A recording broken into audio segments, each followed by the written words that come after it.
Hi mga ka-friendships! Mayong adlaw sa tanan! Mga ka-friendships, kamusta na kayong lahat? And welcome back dito sa ating channel! So, for today's video mga ka-friendships, samahan niyo ulit ako dahil sasagot tayo ng katanungan mula sa isa nating ka-friendships dito sa YouTube. Ang bilis lang naman sagutin ang katanungan niya mga friendships at napakaikling video lang ito kaya samahan niyo na ako mula sa simula hanggang dulo mga friendships dahil alam kong may makukuha ka din ditong kaalaman, matutunan dito sa ating video. So ang katanungan lang naman ni ma'am ay by the way pala, shoutout muna natin si ma'am. Hi ma'am, shoutout sa iyo. Nakalimutan ko na pangalan ninyo ma'am. Pasensya na. So, ito na ang katanungan ni ma'am. When to pass the pertinent papers or kailan ipasa ang mga pertinent papers kung mag-a-apply tayo ng T1 position sa DepEd or public school, ma-LM man siya, ma-junior high, ma-senior high.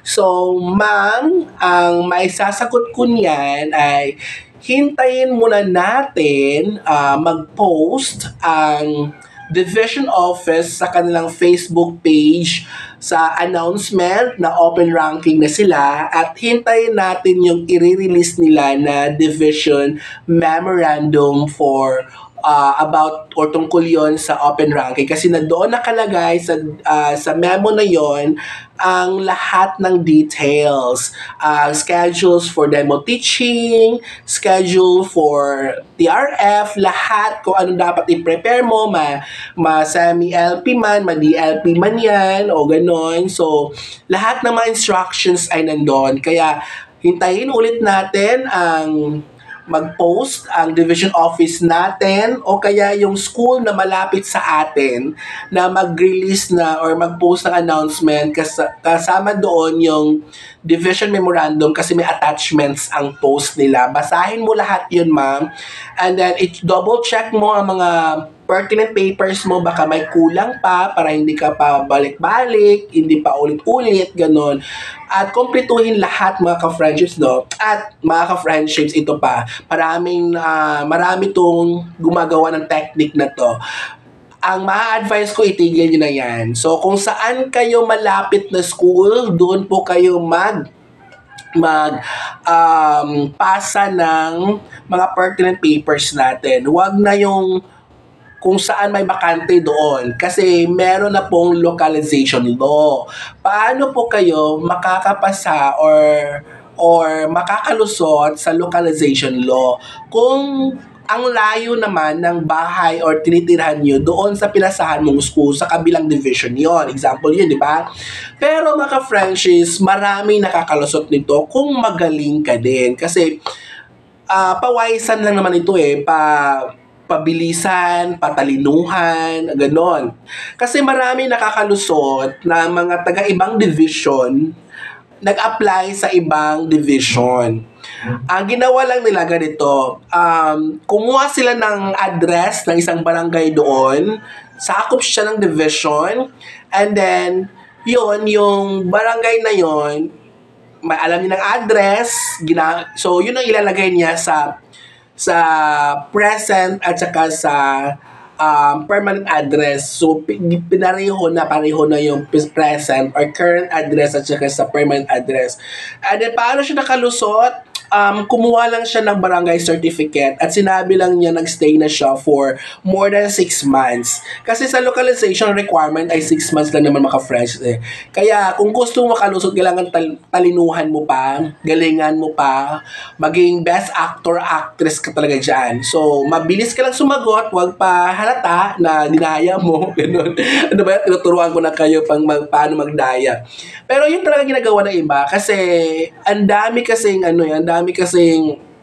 ngayon, mandadaya lang din sa loob nga. Sus ko, kung malapit ka sa kusina, sa'yo ang item. Kung kamag-anak ka ni principal, so sa'yo ang item. O ninang mo siya, ganun. So, nadaya naman sila sa loob, magdaya ka na din sa labas. Kung marunong sila magdaya sa loob, so marunong din tayo maging wise.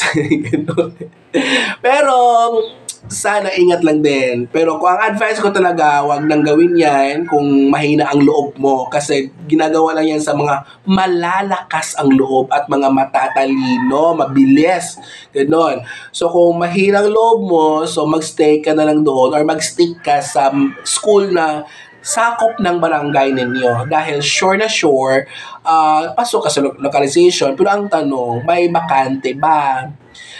Naintindihan ko yung mga ka-franchise natin, mga ka-franchise, nung nandadaya ng mga ibang locations, ibang address, kasi sa kakulangan ng bakanting item doon sa barangay nila. Kaya hindi ko din ma-blame dahil lahat tayo ngayon ay nangangailangan ng trabaho. Lalo na kung breadwinner tayo. Ikaw ang inaasahan ng lahat, ng pamilya mo, ng pamangkin, ng parents mo, ganun kapatid. So, minsan nagagawa natin pero wag natin wag natin ipalandakan, wag tayong maging proud sa ginawa mo, nagka-item ka dahil dinaya mo. So alam naman natin may corruption sa loob, may pandadaya sa loob, pero wag natin gayahin sila dahil hindi din yan maganda, 'di ba, mga friendships.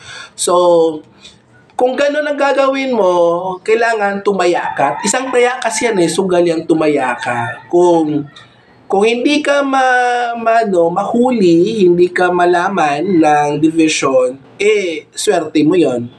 Nasa iyo ang panahon. Pero kung minalas ka, nalaman ka ng division or yung HR na dinaya mo yung address, italo ka. So, ano ang kapalit nun? Ibaban ka sa mga divisions. Kasi, kailangan ka doon. Teacher applicant na si Mario Juan Tamad ay nandaraya sa kanyang address upang makapasok lamang sa localization law, which is wrong. Okay? Maling move yan. So, ulitin ko, hindi po ito ginagawa ng mga mahihinang loob. Lakasan ng loob at saka taya yan, isang sugal yan. Alright? So, kung hindi ka marunong sumugal, so wag ka nang sumugal kasi bawal yan sa mga mamahihinang loob. Dapat kasi mabilis ang isip mong magsagot kung ano man itatanong ng HR ko sakali. Kasi may mga HR nagdo-double check at tinatanong talaga ilang months ka na dyan sa lugar na yan, kailan ka dumating, anong taon na yon, sino makamag-anak mo sa lugar na yan, at bakit ka napunta dyan, okay, at anong dahilan bakit ka bakit ka napunta dyan, ganun yun. Ang hirap ng mga tanong nila ay hindi man mahirap, pero kaya lang kapag